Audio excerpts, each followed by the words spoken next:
Yeah. So my friends, we've been having conversations around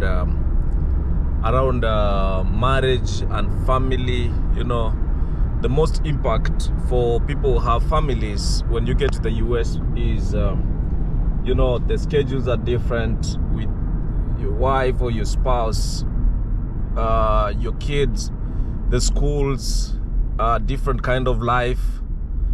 There is different kind of priority. You know, there is always, like, we are always short of time because time is of essence in the US. It's not been easy. It's not been easy. And then, as I said earlier, just personal experiences. I think when you don't have house help or a nanny who is able to help with household chores or chores, whatever you want to call it, or like do laundry and cook food in the house and run errands in the house or in the home, go do grocery shopping. When you have to rely on your wife or your spouse or your husband 100%, there's always so many points of contact. And the many points of contact is what causes the most strangles. Because I've realized that I think at times you have to exhibit a point of minimal contact so that you are not always in loggerheads. You are not always having arguments. You're not always disagreeing because of the pressure that I have seen that is put on families, especially from bills, from activities. Like, for example, if you have kids who are going to school, man, there is a lot of activities. If the kids are playing some specific sports, then you're in more trouble because you have to take your kids there. You have to make payments on the games they are playing. You need to raise money for different kind of expenses. You know, the bills are piling. It's a different ball game. So, and families, as it is when you are in Africa, I think wife and husband kind of responsibilities and mindsets around family, at times there's a significant change and impact on how the relationship between husband and wife. For example, when you get to the US, of course, the culture and what is going on around people will affect you great deal, whether you like it or you don't. Because you come to a space where even from work, colleagues at work, they are making plans and they're doing these big things they're doing, and then you're coming from Africa. Most of the things you don't do, you have less income. Maybe you've never even done your nails or your hair, and now everyone is doing, and peer pressure sets in. You have to also start to do those things. You start planning for vacations. You've never taken vacation. You start planning vacations and other activities that you've never done because of peer pressure. And that puts a lot of pressure in the family, in the relationship between husband and wife. Significantly, I think African women, when they get to the US, the energy in the US is the woman is the mover and shaker. The conditions around the support system around women are so much that there is always a feeling of a man not being appreciated. Because I see some women, I work mostly with women, by the way, saying statements like, you have to to power to the ground that I have to worship the ground that the woman walks on. You know, those are common statements you see. Some women say, especially where I work and just having conversations with women, they feel like, you know, they have to stand tall, which is fine, you know. But, you know, if you realize you're coming to a space where you didn't, experience that kind of energy and power, and now you have it instantly,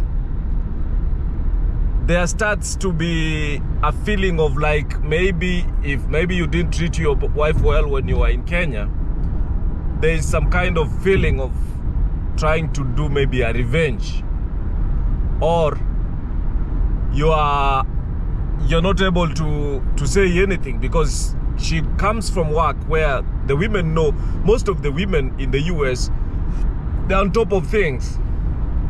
They run most of the things. They run homes, they run bills, they pay bills, they are running the shows, they're taking kids and all over.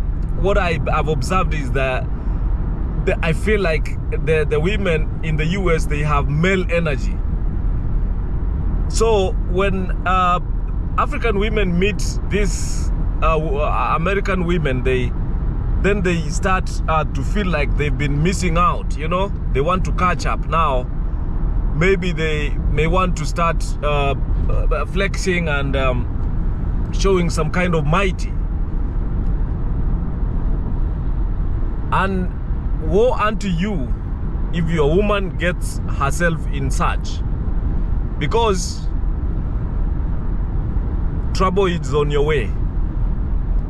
Because then, if she wants you to worship the ground that she steps in, that's what I had one say, that my husband has to worship the ground that I step on. I'm like, what? Are you kidding me? Worship the ground that you step on? I'm like, okay, so man, it's gonna be complicated here. So you find there is a lot of problems going on, and that's why the video that I did earlier is that at times divorce is imminent. You know why? Because there is a lot of reasons to disconnect. Having these small wrangles and resolved issues, needing time with your spouse. Women need time with their men, and they need to be recognized, you know. And the conflict around bills and the amount of money that you have to make in a month will, in some way, because of the different earning powers in families, the women will start to feel like the man is neglecting because he is always at work. And of course the bills are important too, and they have to be paid. But that becomes a point of disconnection. And when there are those small conflicts and disagreements, and that makes disconnection so eminent, because if you are constantly in argument, then you're not able to connect in any way. Because I've seen some people, they become enemies with their wife, because I hear sometimes people say, like, I hate my wife, you know, she's just too much. Okay, some women say I hate my husband, he's a jerk, he's I mean, I didn't know like he was like he is right now. So there has to be someone becoming different, and the different mindset and the thinking is going to affect your relationship. It's going to affect how you relate with your children. It's going to affect how you react to situations, because you're maybe constantly agitated, you're stressed, you're not able to reason straight, you're not able to have difficult conversations. And that's a point right there for you to get to the age of contemplating a divorce with your spouse.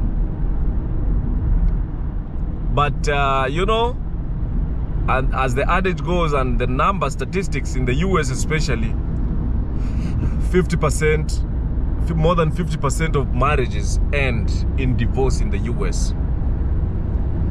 And by the way, even what is more interesting is that the more than 50% that end up in divorce, these people, they end up remarrying in less than 3 years of their divorce. That's how important marriage is. That's how significant. You cannot underrate marriage. It's powerful, and seems like everyone wants to be in a marriage. Nobody wants divorce, because significantly, I don't know if your second spouse, after you divorce your first spouse, is going to be any different. Maybe they may be different, but of course, what I have seen in a couple of people who've divorced is that the second divorce, of course, they've been able to identify their points of weaknesses, and they become better in the second marriages, and they work on themselves. So the chances of the second marriage may be slightly higher that they survive, but also the statistics show that the odds are against them. You're most likely gonna get divorced by your second spouse. But you see, even as we see all these discussions that we are having about divorce, about relationships, about family, about marriage, I mean, in the end,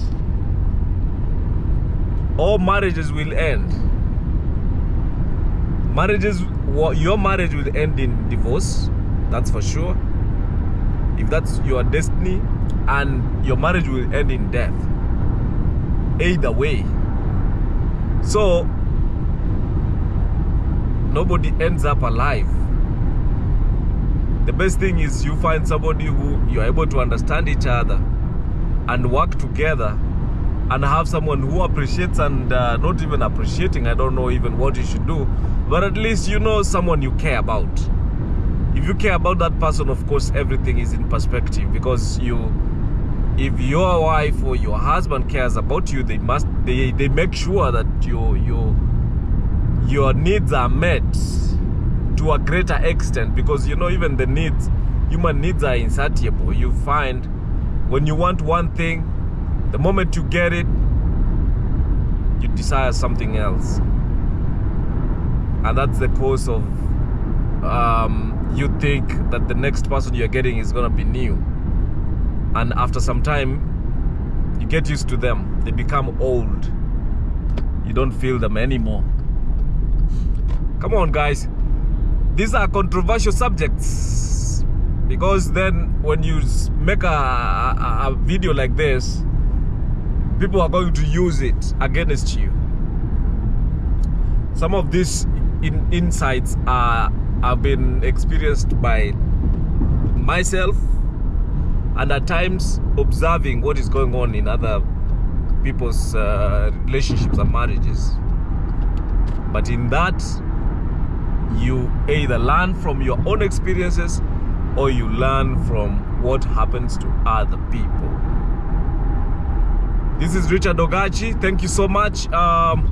We'll be sharing, a spectrum of videos cutting across from nursing, healthcare, families, family life, children, around things that we like. You know, I like cars, I like some kind of games. You know, summer is coming up, we'll be out there. So guys, we are limitless. God bless you. I will see you next time. Thank you so much for joining me this evening.